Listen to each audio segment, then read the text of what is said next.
Mental Health Monday on Radio City Talk with Mick Coyle. Tackling the stigma.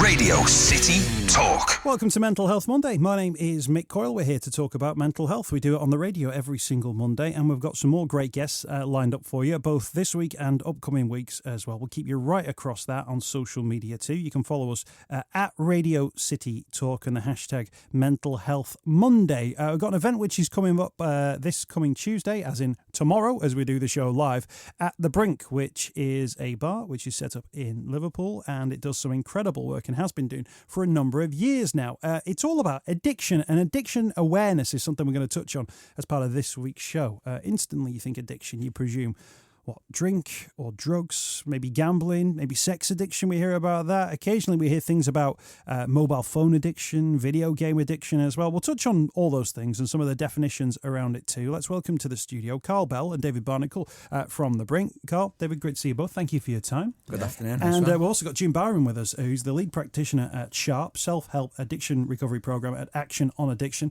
June, great to see you. Thank you for your time too. David Barnicle, I'm going to start with you if that's okay. There's an event taking place tomorrow, Tuesday, at the Brink, and it's a look at addiction awareness. Now, you described it as a light-hearted yet eye-opening workshop. Addiction, what springs to mind when you think addiction?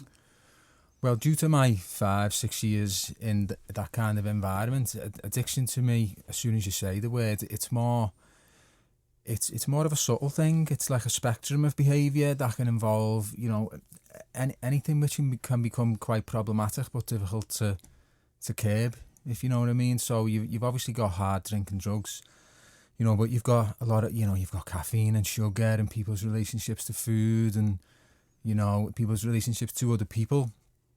And I suppose the plethora of all those things comes to mind when the word gets said to me or when I use it to, these days. Because you liken it to those, the hard drugs and the drink. I've got the official dictionary definition here. Any behaviour you indulge in that has negative consequences, yet you continue to do or feel powerless to stop.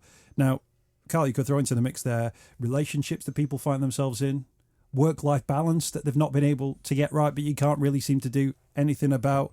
It even says as well the idea of like procrastination and resentment, feelings that you have that you can't shake off, that you're addicted to as well. And that really broadens it out, doesn't it, as to what addiction actually is. That's it. Dave was right what he said there. I mean, I'm a recovered alcoholic and a recovered addict. And I know that when I dealt with my initial problems of drink and drug addiction, other addictions popped up, like caffeine and sugar, codependency. But we hear from clients and customers, and I hear from friends, multitude of addictions. I think mobile phones is a massive one now. I think a lot of young people are so tied to them, you can only call it an addiction. See what they're like if you take it off them. It's a strange one, isn't it? Now, June, you work on this like sort of day in, day out. Can I ask you about mobile phones? Because I think there'll be a lot of people who will do that thing where you find yourself looking at the mobile phone and you're not really looking at anything. And to be honest, sometimes you're not really sure that you've even been paying attention to what you've been looking at. It's become a habit which you've almost lost control over. And according to that definition we read out, that's an addiction, right?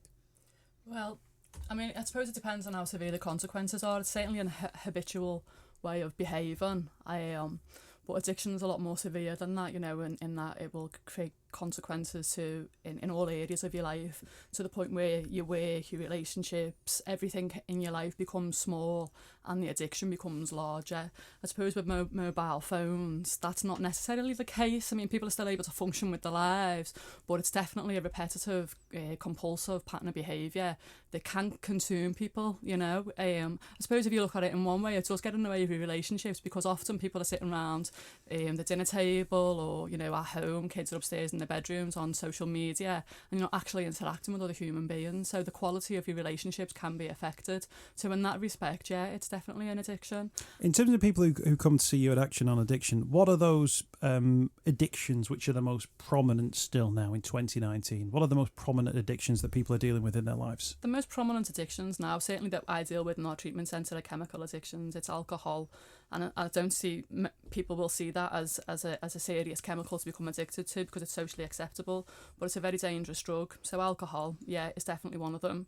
Heroin, cocaine, and also food and sex and gambling. Gambling's become quite prevalent as well now. Yeah, I was going to come on to gambling because I think gambling's one of those things which is much more accessible in a way that it maybe wasn't before because of the use of mobile phones as well. But in regard to drink, why is it, do you think, that as a society we've not yet been able to grasp the addiction issues around alcohol? That we've had it for a long time, it's been around for a long time, different countries have tried, prohibition and stop people doing it, and yet people still fall into the traps in addiction around alcohol. It's just so socially acceptable. It's just seen as the normal thing to do. Everything that we do is in much of our lives is focused around drinking. I mean, if you walk on every street corner, there's a pub there. We are just conditioned in a certain way to think that it's normal and it's okay. And people don't even stop to take stock of their lives and see the effect that it's having on them until it becomes really, really serious and they can't take anymore and can't function anymore. But yeah, it's just become a normal way of life. There is a really odd social stigma, I always think, around drinking or not drinking. So if you show up to a birthday party and you go get a lemonade, you're not having a drink. No, I'm driving. Oh, right. Carl, I don't know this. It's part of the story of the journey. But there's this thing where there's like a stigma not to take part in drinking. Oh, we're all doing it. Why are you not doing it? You become a bit of a social pariah if you decide you don't fancy a drink at a christening or a wedding or something like that. Yeah, I mean, I'm nearly 12 years now without a drink, and most people who know me know I can't drink.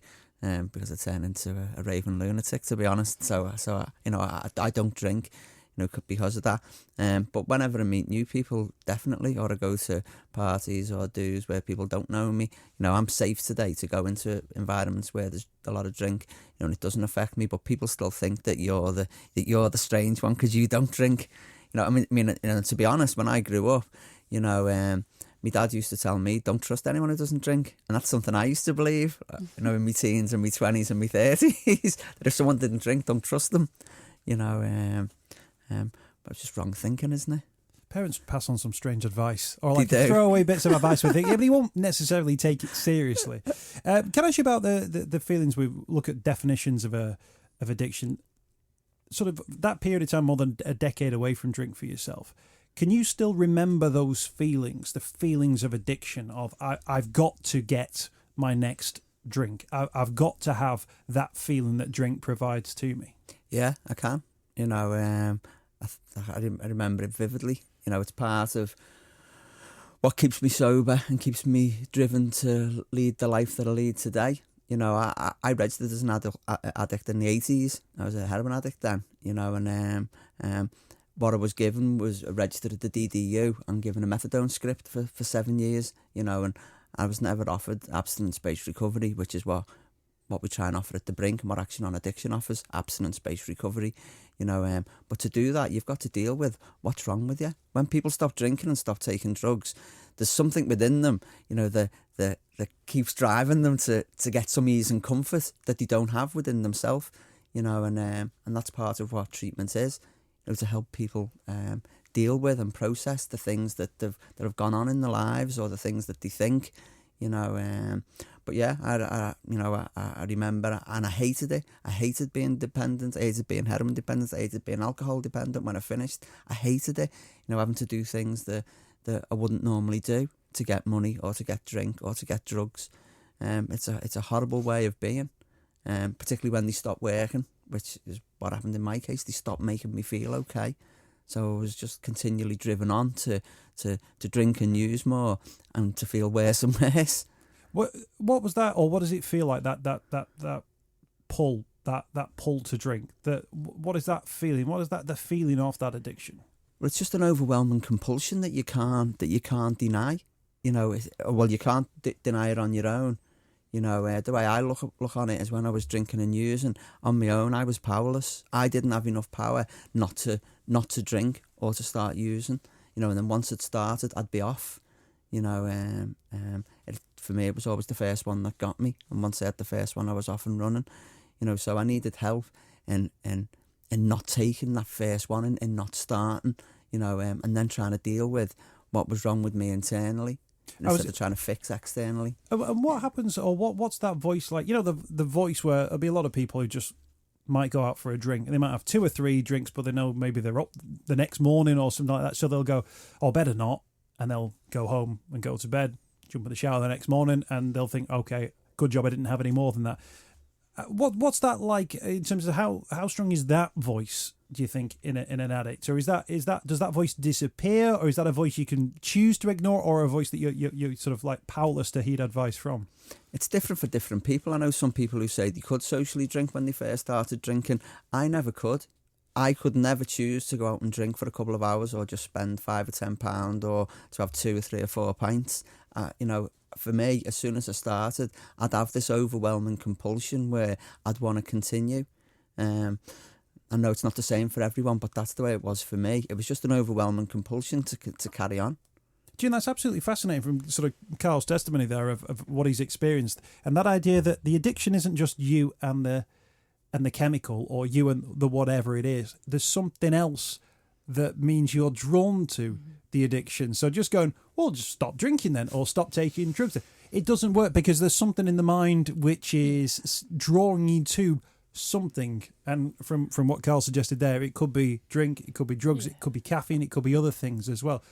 Is that a large part of your work then, working out what that other thing is, where that drive is coming from? There's a physiology to it and a neurology to it, and people's tolerance levels actually, get less, or you need more and more of the drug. You have to increase more and more because your tolerance has got higher.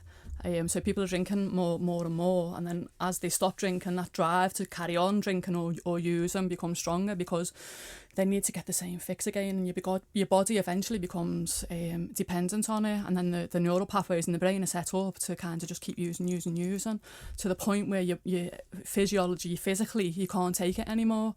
And then that's when people start, knocking. Eventually, hopefully, if knocking on the doors of treatment centres like ours. If they don't, often people, they die from this illness, unfortunately. And when people do come knocking on the door, do you find that actually their desire for help might be very, very strong, but actually their desire to carry on doing the addictive thing that they're involved in is even stronger, that people are desperate to stop doing the thing they're doing, and they're desperate for that intervention? It's almost, it's like torture, isn't it, really? Because part of them knows, I can't carry on like this.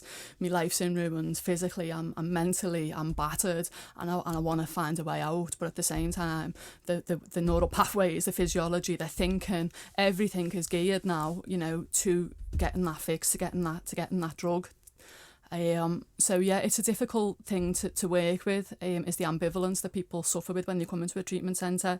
But if we can work with them on the side of the ambivalence, and give people hope, which we do in our treatment centre, and they see other people getting recovery, it fuels hope to it. The amount of people that have come through our doors now and succeeded and got well, it's mind-blowing. So, there is a way out. People can get well, and you can beat addiction. It's not an easy journey at all, but, trying to do it on your own is going to be the hardest thing, and you will feel like you're in a black hole and there's no way out. But when you come to a treatment centre like ours, or other sources of support, and you see that, other people are doing it with their support, you just get your life back on track. We've got June Byrom with us in the studio, lead practitioner at Sharp, based at Action on Addiction as well. Carl Bell sharing his story as well. David Barnicle from the Brink, who've got this workshop event taking place at the Brink in Liverpool City Centre, Tuesday at 2:30 p.m. Carl, can you remember those sort of feelings of, I want to get help? Was there a moment that stands out for you where you thought, right, I need to do something here? Yeah, I had loads of windows of opportunity, to be honest. I was hospitalised loads of times. I had seriously detrimental to me health. I had cirrhosis and hepatitis. I've been dead a number of times and brought back to life. Been on life support machines. Been really seriously ill with me drinking and addiction. And at all them points, there's windows of opportunity. Thankfully, I took the last one that I had. But for probably about 2 years before I stopped, the last couple of years of me drinking and me using was horrendous. And most days I didn't want to start, but most days I started as soon as I woke up. It's horrible. It is really horrible. And what sort of things life-wise had you found, or did you find, had been passing you by while you'd been sort of caught up in the addiction and the fight against addiction? To be honest, for most of me active addiction, I did well in life. I had good jobs, I had a good family, I had a wife, You know, from the outside world, it would look like I had life made. I had my own house. I went on foreign holidays a year. But nobody knew who I really was. I continually needed ease and comfort from taking, drinking drugs, continually. You know, and as June said, I would, you know, the amount that I needed would always be increasing, you know, until eventually it just stopped giving me ease and comfort. And then there was no amount that made me feel okay. And so I was snookered then. With that, with the work and the family and the holidays, was there something in your mind which was saying to you, well, you're doing all right. Can't be that bad because you've still got X, Y, or Z. Yeah, you know, and each time something, you know, detrimental to me health happened, you know, I would think, you know, I'd brush myself down and I'll try and control it this time. And I never could. You know, I'd sometimes switch what drugs that I used. I always drank, but I sometimes switch what drugs that I used, you know. I wasn't, addicted to heroin from some point in the mid to late 80s until I started using again. Not long before I come into recovery, I would occasionally use, but you know, throughout that whole time, you know, I addictively used other drugs and other substances. You know, illicit drugs, cocaine, crack, pot, speed, LSD. You know, but also drugs off pharmaceutical drugs. You know, prescription drugs that I get off my doctor as well. You know, just anything to make me feel different. As part of your recovery, we touched on that idea of there's something that's driving that addiction. Did you find it in yourself, what the issue that had kept leading you down these paths to choose different types of drugs, to keep turning to drink, even though it was obviously starting to have a detrimental impact on your health? I had one of them moments, you know, after sleeping in the park, you know, and having the worst DTs, you know, the delirium tremens in my life. I stepped in front of a bus on the last day of my drinking, you know, because I just couldn't face being me anymore, the way that I felt, because there didn't seem a way out. And that feeling terrified me. You know, I would never want to feel like that again. You know, and so when I did get clean and sober, part of the reason for staying clean and sober is that I never felt like that again. But you're left with all the things to deal with, you know. And as Dave said earlier on, you know, I could use, you know, once I got clean of hard drugs and drink, I have used other things, you know, to find ease and comfort that today I choose not to. Nicotine, caffeine, sugar, you know, because again, it's just about finding comfort in something, you know, not to the same detrimental effect as what drinking and hard drugs were to me, but you know, I have still used them to try and feel better in the past. For people who are currently facing addiction, who are going through maybe something like what you were going through, and they're getting to a point where, you know, you talked about having an attempted suicide or stepping in front of a bus. For people who are looking for hope in a place where they can't see any, can you give people a sense of maybe a time frame or a process that you went through from that moment, from the lowest point to the point at which you thought, you know what, I'm back in control of the situation. I feel like I'm in a better place. I imagine there's a lot of people who are maybe in a situation as low as yours or spiraling that way, who are thinking, I can't find that hope. I can't see that hope anymore. Is that hope there for them?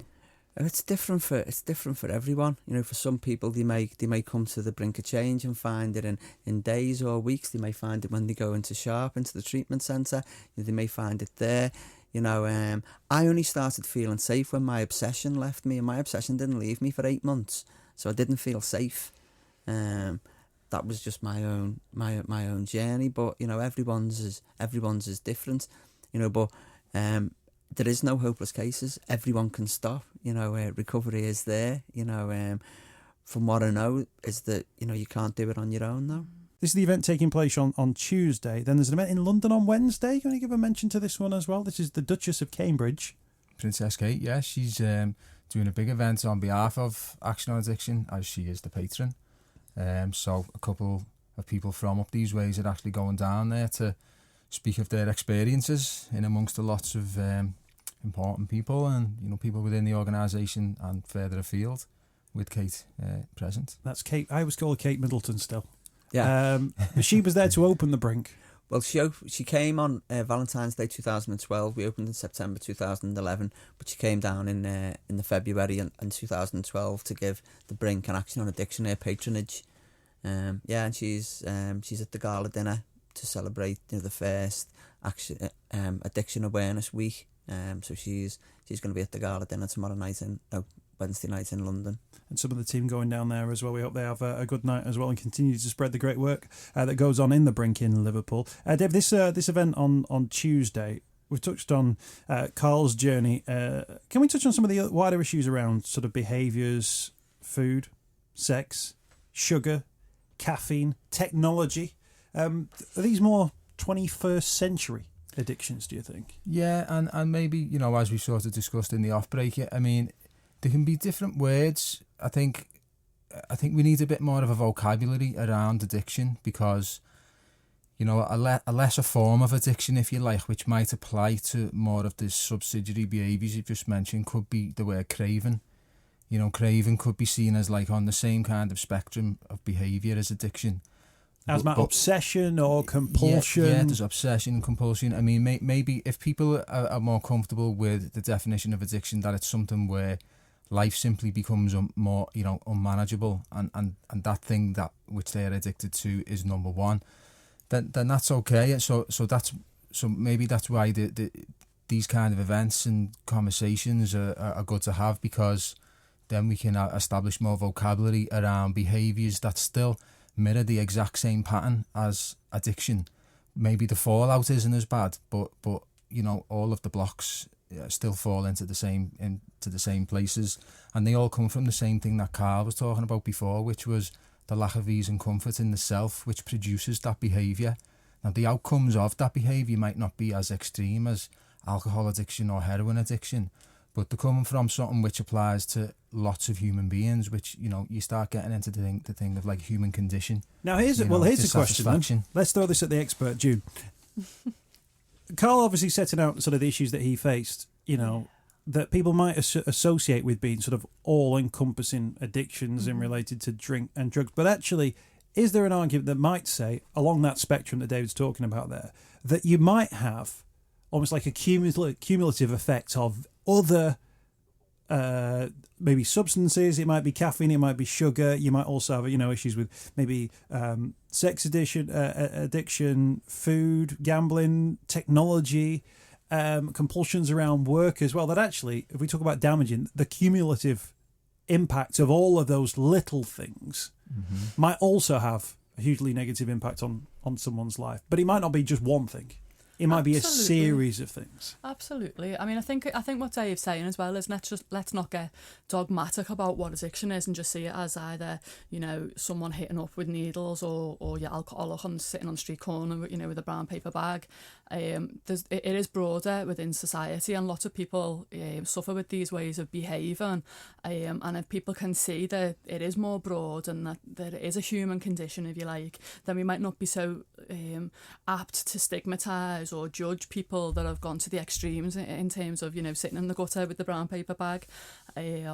So yeah, I mean, I think there is complications and consequences, mostly on your relationship with yourself and with other people, from what you will, or I'd term compulsions or obsessions, not necessarily severe dependence and addictions. But I think if it's having an effect on your relationship with yourself, with your relationships with other people, where you lose a sense of who you are, if you like, you lose touch with your purpose in life, with the essence of what it is to be a human being, and how you treat yourself as a human being and how you treat other people, then that's when the alarm bells need to be ringing, really, because it affects your mental health as well. I mean, the beginning of this interview spoke about mental health awareness as well. Yeah. It's not just an addiction; it is a mental health problem as well.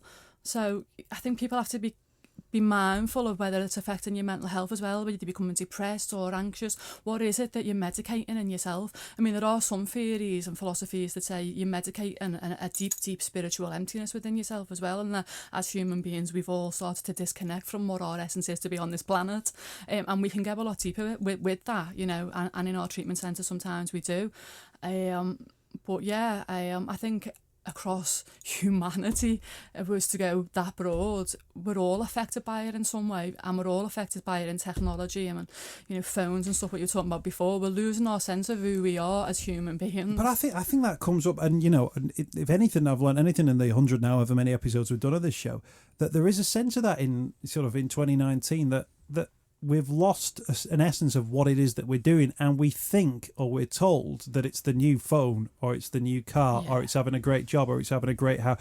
We're told that if we have these things, then you'll be happy. Then we'll be happy. And then suddenly you get the stuff, and you suddenly go, well, should I feel better about it? And then you don't say anything because everyone's looking at you going, well, they've got it all now. They've got the phone and the car, and they've got the mortgage, they got married, they got the kids. Further away from the self, all that stuff. People lose sense of identity as well. They don't know who they are anymore.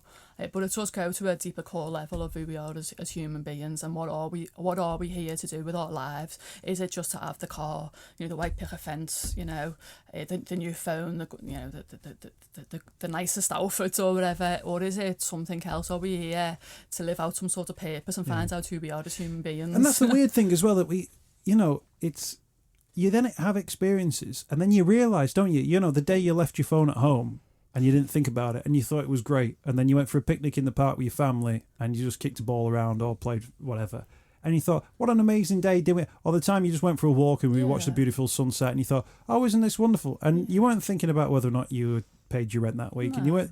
But you were thinking, oh, this, I'm finding some sort of intense happiness there. But then it's like the system isn't built for that. There's no better connection, is there? Well, there's no better connection, that's the word, than being with other people, you know, your family, and having that connection and your spirit connecting with theirs. And if we lose connection and contact with other human beings, I mean, lots of people in active addiction, they end up in complete and utter isolation.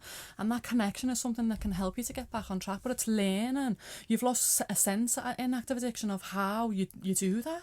So it's learning to nurture that relationship with yourself fundamentally, and then rebuild them relationships with people, and yeah, like you say, the simple things, to appreciate this beautiful sunset, to go out into nature and enjoy nature and be in contact with it. Exactly, but then there'll be people who will think, oh, that sounds like you're being a bit of a hippie or a bit the science corny, now, but yeah, absolutely. Actually said the greatest quote that's around at the minute is from Johan Hari's book. He's done the best research, the most up-to-date research on addiction, and the quote being, the opposite of addiction is connection. You know, it's not, so it's isolation, which is so intertwined with addiction, you know, being closed off from people and the world around you, that, you know, there's something to be said for that. Carl, I've got to ask you about stigma around addiction. There was mentioned by June before, this idea of, you know, drunks with the paper bag with the drinking in, literally sitting in the gutter. Presume when people meet you now, Carl, and they see you, smart bloke, nice shirt, you know, working at the Brink, great organisation as well. When you tell your stories, do their eyes pop out of their head? Can they believe? Because many people would have, you know, judged you during the time of your addiction over being a junkie or a drunk, that had dismissed you, thought, well, there's no hope for him. What's it like when they meet you now and you share your story? Yeah, amazement with some people. Yeah, I'm a totally different person than the person who I was, because I don't want to be that person. Because that person needed to drink and use drugs to be happy, and I don't have to do that today. So yeah, I mean, in the Brink and in Sharp, we see miracles every day. People changing, you know, having a different outlook towards life, having a different outlook towards themselves. As something that June was saying, really, I believe it's about connecting to your best self. You know, connecting to that inner spirit, which is different from the one that you're trying to connect to when you're needing to drink or use drugs to feel better. It's an amazing journey you've been on, Carl, and it's great now that you're part of the Brink. Will you be taking part in the workshop work? I'll be there. I'm not sure how much involvement Dave will let me have. I might be a guinea pig or something. 100%. Yeah. Good stuff as well. If people want to find out more or they want to come down, Dave, what's the best place for people to head to? So there's a Facebook event that people can show interest in. If you just type in addiction awareness into the little search in Facebook, they'll see it from that. But yeah, just come down regardless to the Brink on Tuesday afternoon, get a nice coffee, you know, maybe something nice to eat. There is food available for everyone, by the way, at the event. So everyone will be catered for. But yeah, we're on Parr Street, which is just off Slater Street. And it's Addiction Awareness Week all this week as well. Jenny, people want to find out more information about Sharp and Action on Addiction. you're right across social media, but also websites, phone numbers, and that people can find online. Yeah, 01517 703 0679 is our number. Well, steady on, hang on a minute. 703 0679. 0679. It's an 0151 number. I'll give that one a mention. 0151 703 0679. If you missed it just then, you can download the podcast and listen again to it. You can rewind it as many times as you like. I hope the day event goes really well for you tomorrow. Thank you all for coming on and sharing your story as well. Addiction Awareness Week all this week. Event taking place at the Brink on Parr Street. That's 2:30 on Tuesday. And if you want to get involved in sharp action on addiction, the number that June mentioned, 0151 703 0679. Carl Bell, David Barnicle, June Byrom, thank you for being our guest this week on Mental Health Monday. Really appreciate you joining us on the programme. Thank you. Mental Health Monday with Mick Coyle. Radio City Talk.